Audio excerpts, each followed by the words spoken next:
Hello, my name is Michael Jones, and I want to give you a very quick run-through or preview of our Introduction to Illustration, Perspective, and Shading with Steve Savalle. So let's just dive in, and I want to give you a look at the back end. I'm out here on the sales page. It gives you some information about the course and about Steve, who's a really fantastic illustrator and has been doing it for a very long time. But let's dive into actually what the course contains.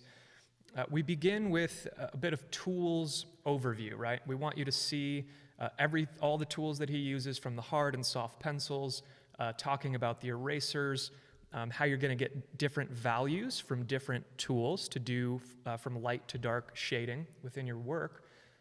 Talking about charcoal, he uses a really great technique with paint brushes, which is really good as well.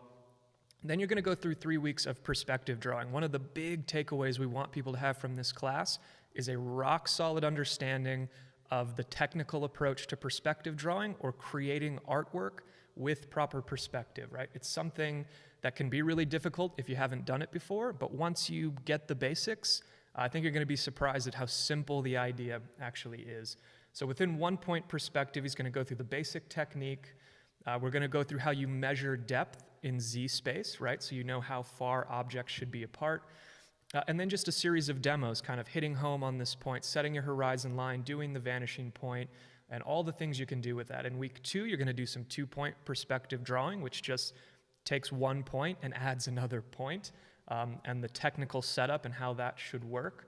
Then into 3-point perspective, which is something you're not likely to use a ton, but it's still really, really good to know for those instances where you do need to do something in 3-point. Then we want to hit on shading and light, right? So setting up your scene with a single light, understanding how shadows fall, understanding how to measure for the length of shadows that is technically correct, doing shading on objects that are flat versus curved, so shading a sphere and things like that. Some of these art basics that are really, really good for designers to know. Then in weeks 5 and 6, it's actually going to be about software. So you've done some perspective drawing on pencil and paper in black and white, and now you want to move it to pixels. That's what this is going to go through here. So his Illustrator workflow. Then into Photoshop, right? Talking about the brushes that he uses, talking about painting in a non-destructive manner with layer masks and setting that up properly, and then his process of actually texturing Illustrator artwork. So that is the course, 6 weeks, $79. We put a lot of love and hard work into this course, and we hope that you come away with it more confident in your illustration, in your basic art tools, certainly in perspective drawing, and that software workflow, which is just so important. So we hope that this course serves you well, and any feedback, let us know. We'd love to hear from you. Thanks.